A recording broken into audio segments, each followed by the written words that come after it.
kaburuji e demgal Pulaar e radio Jawol Sare. Musidɓe tedduɓe heten ko radio Jawol Sare on calminama to gonnon en no gonirɗon kala joni meftande men e kaburuji.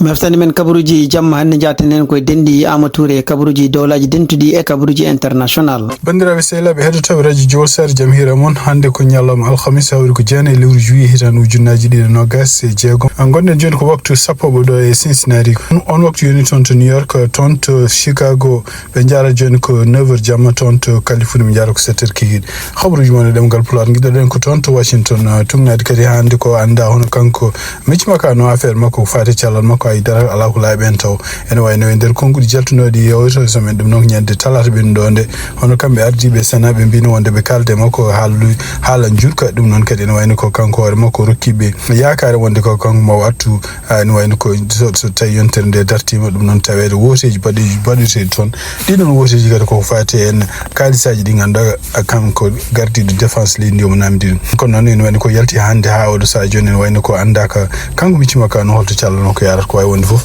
ɓen kamɓe surtout en menɗo ɗo wonde conseil ji makko e nder konguɗi haali mbi wonde ko kamɓe républicain ji ɓe poti yaltude ko yaaci ɓe ƴeewa peeje hurno lomtindemo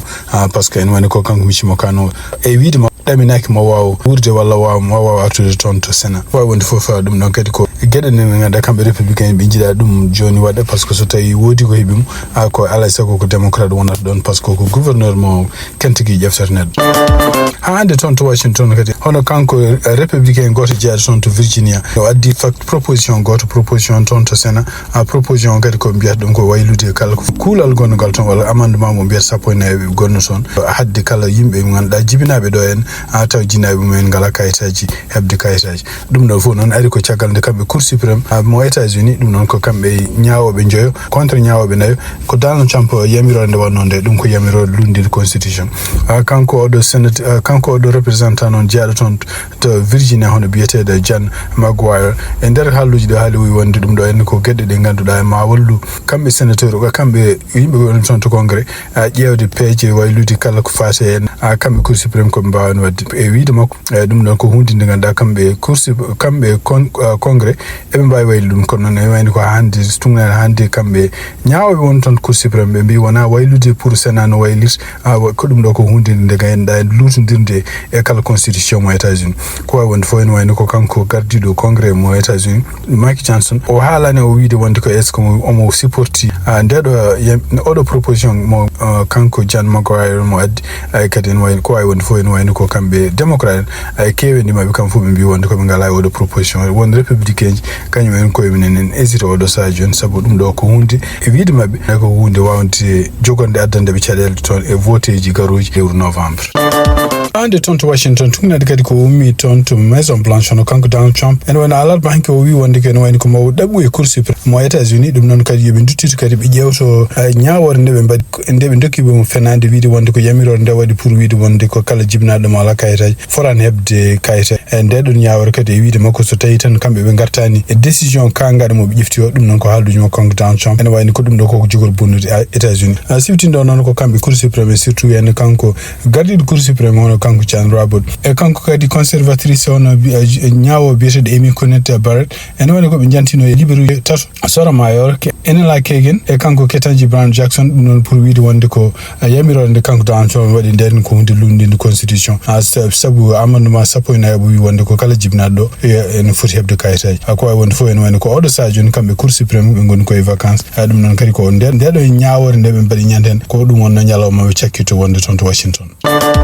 toon to Washington kadi tugnade kadi ko ummi toon to Sénat hono kanko Chuck Grassley ɗum noon ko gardiɗo comité judiciaire tugnade kadi konguɗi jaltu toon e wonde ko windino lettere e lewru mai lettere o kadi fayi koye kanko biyeteɗo Kash Patel gardiɗo FBI e nder lettere o ko haali kanko gardiɗo oɗo comité judiciaire sénateur jeeyaɗo toon to Iowa e wi wonde ko ɗaɓɓi hono Kash Patel ɓin ko yaaci gueɗe ɗe takete oɗo saha joni wiyade ene hutoro kalisaji laamu walla gueɗe kutorɗe ɗe laamu jeeyi hono kanko Kash Patel caɗele makko ɓeydi hewde fof ko caggal nde o ɗanniɗo ene tonto Milan ɗum noon ko tonto Italie e ɗiɗon pijirloji kadi kanko hutornomo avion ngaji ɗiɗi avion ngaji laamu kono ene wayno ko yaadu makko toon wona yandude mission mo FBI ɗum ɗo fof noon e wayno ko kawno kanko Jamie Raskin jeeya toon to Milan e sénateur kadi jeeya toon to Illinois hono kanko Dick Durbin ene wayno ko kamɓe ɓe jaltini kadi question ngaji patuɗe kanko Kachi Patel surtout en o laaɓani gueɗe ɗe o no hutorto jawdi ndi ganduɗa laamu surtout jawdi budget FBI ni o hutorto ndiɗon jawdi fof koye affaire uji makko personnel ko wawi wonde fof ko kanko Kachi Patel oɗo saaha joni kadi mon continue jogade caɗele surtout tawde kanko oɗo sénateur jeeyaɗo toon to Iowa tawi to kañum hooremi yanti e oɗo enquête pour kanko yo ar kanko FBI toon to Sénat o laɓɓina hoore makko ko fati ko takkete wonde o bonni kalisaji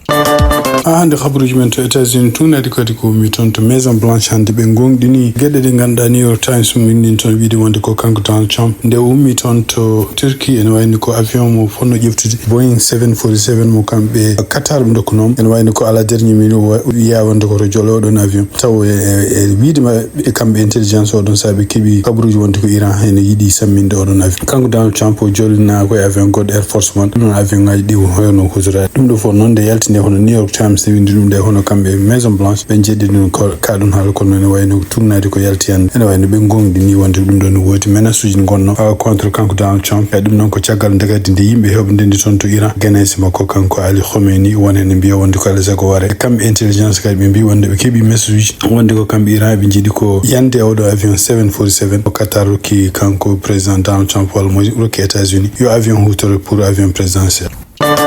hande habaruji men to États-Unis tunadi kadi ko mi toon to Maison Blanche hande ɓe gonɗini gueɗe ɗe ganduɗa New York Times windin toon wiide wonde ko kanko Donald Trump nde ummi toon to Turquie ene wayni ko avion mo fonno ƴeftude Boeing 747 mo kamɓe Qatar ɓe dokkunomo ene wayni ko ala dernier minute wiya wonde koto jole oɗon avion taw e wiidema e kamɓe intelligence oɗon saaha ɓe keeɓi kabaruji wonde ko Iran hene yiiɗi samminde oɗon avion kanko Donald Trump o jollina koye avion goɗɗo Air Force One ɗum noon avion ngaji ɗi hoyno hutorade ɗum ɗo fof noon nde yaltine hono New York Times ne windi ɗum nde hono kamɓe Maison Blanche ɓe jeeɗi ɗum kaɗum haala kono ene wayno turnade ko yalti hen ene wayno ɓe gonɗini wonde ɗum ɗo no woodi menace uji gonno contre kanko Donald Trump e ɗum noon ko caggal nde kadi nde yimɓe heɓe ndendi toon to Iran ganesi makko kanko Ali Khomeini won hen mbiya wonde ko alaa ko ware kamɓe intelligence kadi ɓe mbi wonde ɓe keeɓi message uji wonde ko kamɓe Iran ɓe jiiɗi ko yande oɗo avion 747 ko Qatar rokki kanko président Donald Trump walla mo rokki États-Unis yo avion hutore pour avion présidentiel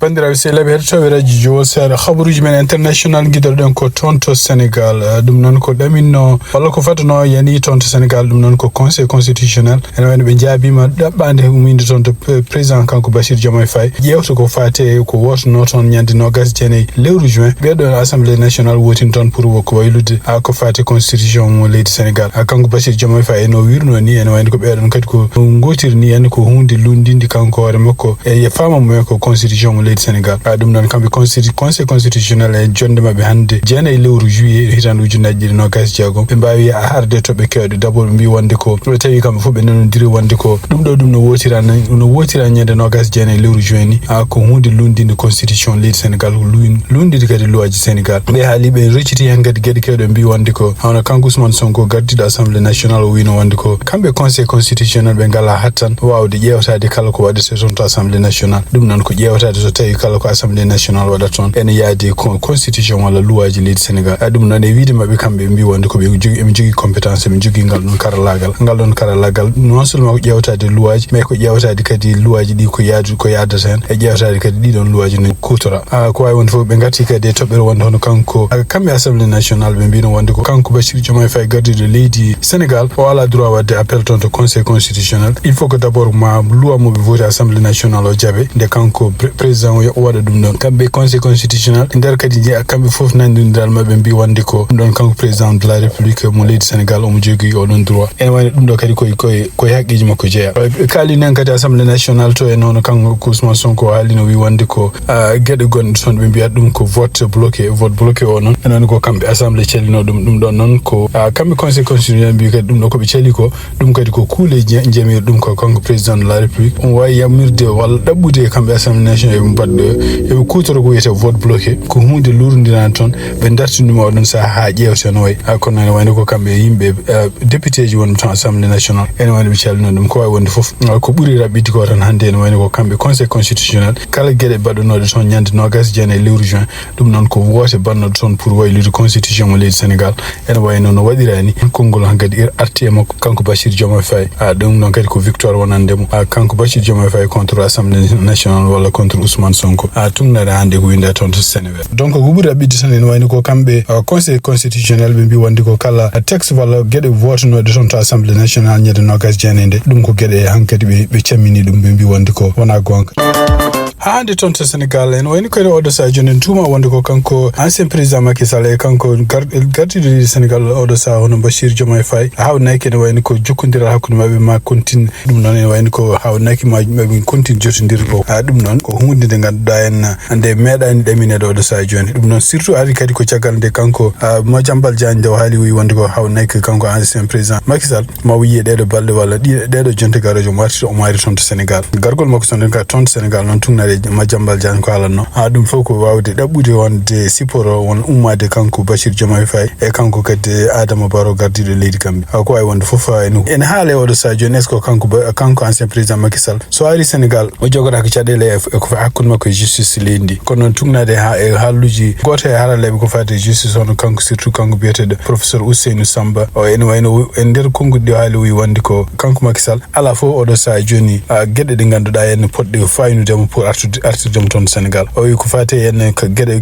ɗeɓe takkuno ko fate surtout caɗele bannoɗe toon ha sukaɓe ma hen walla yimɓe ma hen e ɗum ɗon kadi ene wayno tawde amnesty mo kanko ancien président Macky Sall mo yamirno tawde oɗon amnesty hande ene wayno ko ɗum hutorte toon Sénégal ene wayno ko amnesty ene couvrimo kanko hoore makko ko fate kadi gueɗen ɗo Ousmane Sonko haalano ko fate ñamala cuuɗade ɗe e ɗum ɗon e wayno kadi wiide mabɓe kadi tawde Ousmane Sonko kañum hoore mum haalino wi wonde ko ene wayno ko gueɗe ɗe haalano ko fate ɗeɗo ñamale kañum e oɗon saaha alana ɗum jogonoki humpito no fewi jogonoki kadi gueɗe ɗe ganduɗa ene wawi ƴewde so ɗum no woodi walla wodani ko wawi wonde foof ene wayno oɗo saaha joni ɗiɗo fof ko dossier ji ɗi ganduɗa ɗi godani kanko Macky Sall e wiide mabɓe kadi kanko surtout kanko professeur Ousseynou Samba o wi wonde so Macky Sall arti Sénégal ene wayno jaɓɓorte ko comme jambaru ni e jaɓɓorte kadi ko neɗɗo jiɗaɗo toon to Sénégal ko wawi wonde foof ene wayno ko hawnaki kadi wonande won yimɓe waɗɓe kadi wiide wonde ko Macky Sall artuɗum Sénégal hawnaki kanko hoore makko Bachir Diomaye Faye ni ma wallumo kanko hoore makko e position mo woni oɗo saha joni haare makko contre Ousmane Sonko ko wawi wonde foof ene fada balɗe garoje ɗe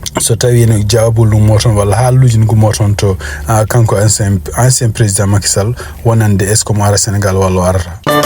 hande ko fati kanko ancien président Macky Sall ɗum nani tugnade kadi e ko winda toon to journal biyeteɗo Dakar Actualité ɗum noon e nder peeje ɗe woni oɗo saha joni jilluji ɗi waɗata walla campagne mo woni ko fate candidature makko toon to ardade oɗo organisation des nations unies e oɗo ñalawma jeene lewru juillet o ari wino arde toon to Manama kanko hoore makko ɓeyde toon to jaɓɓimo ko docteur Abdoulatif bin Rachid ministre Bahrain nani toppiti ko fate affaires étrangères ko wawi wonde fof kanko Macky Sall ancien président Macky Sall e kanko ko oɗo ministre des affaires étrangères ɓe gostodiri kadi haalluji kewɗi kono mbawtuɗe surtout yenne caɗele gonɗe toon to Moyen-Orient kadi ene wayno caɗele ko fate kamɓe leyɗele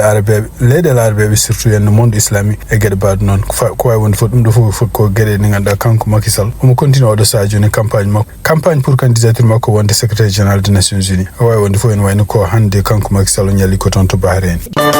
habruji men international hande tugnade kadi ko mi toon to France hono kanko Kylian Mbappé ene debbo ƴettinoɗomo hono sarɗiyanke jeeya toon to Paraguay hono kanko biyeteɗo Célestin Amira ene woni ko avocat makko oɗo saha joni waɗi menace contre makko kanko Kylian Mbappé pour wiide wonde ko kanko Kylian Mbappé so tawi o yittani konngudi ɗi waɗi jabodiral makko e oɗo sarɗiyanke ene woni ko kamɓe avocat ji makko kanko oɗo sarɗiyanke toon to Paraguay maɓe mbatta poursu Kylian Mbappé ɓe gadda ɗum toon to Paraguay ɓe ñaawa ɗum saabu ene wayno ko oɗo sarɗiyanke ene jogui ko wiyete immunité kanko Kylian Mbappé ala immunité donc odo sadde en ko haali ko en wani ko ala fof violation wadi ko wonde fo dum do kadi tunade haralabe ko fati justice ton to France mbi d'abord e mani ko kanko odo sadde yangi ton to Paraguay hay dole wala odo sajon sabundi ciagal nde haali halluji hono laamu ton to Paraguay kanyum hodum wadi dabbandi yafnaade hono leydi France yafnaade kadi hono kanko Kylian Mbappé e dum non so tawi kadi en wani ko avocat mo ken haaldi do halluji be ganda fo hol dole avocat jogi ken haalani wiya wonde ken hono kanko Kylian Mbappé itama ton France naamu ton to Paraguay ko albi tunade kulala temed jeegom capande jeenayi jeegom piccalla nayi code pénal mo France ala fof kanko avocat mo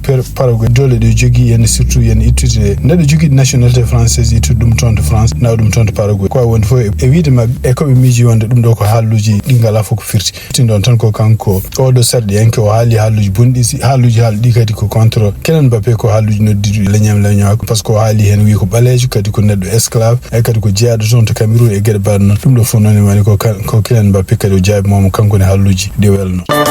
Rugby international cekterden ko fate kanko Elon Musk dum non ko fate ciagal nde nasi dum lamu Donald Trump en wayno ardina gomu to piri ko walla wallude no gouvernement no lamorta e do yawdon sa non en ko kanko Elon Musk o subi wonde gouvernement Donald Trump en foti momtude kala ko wiete USAID non gomu mo États-Unis ballano do kala e demal hay bamtare fatunde ciallal e dum non wayno ko odo sa jun kanko Elon Musk mon takke sibabu na gardugol makko e odo gomu o wadi fer yimbe hewbe mai surtout ko en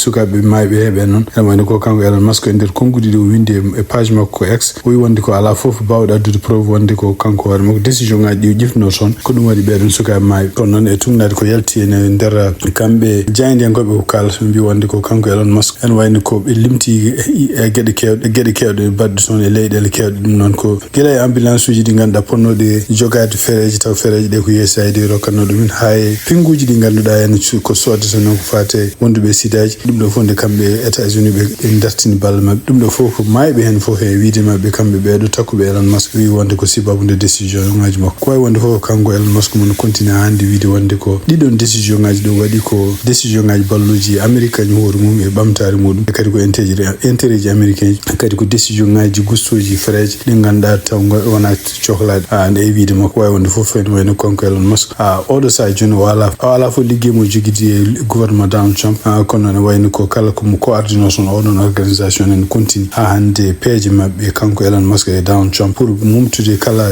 jokkondiral États-Unis jogino fati organisation ngaji mawdi gondi aduna non USAID en jaa musibbe teddibe ten ko bela josa ko do tongi meftane men jamma hande o en nyaagi mo jam woni jungo mum da wadante jam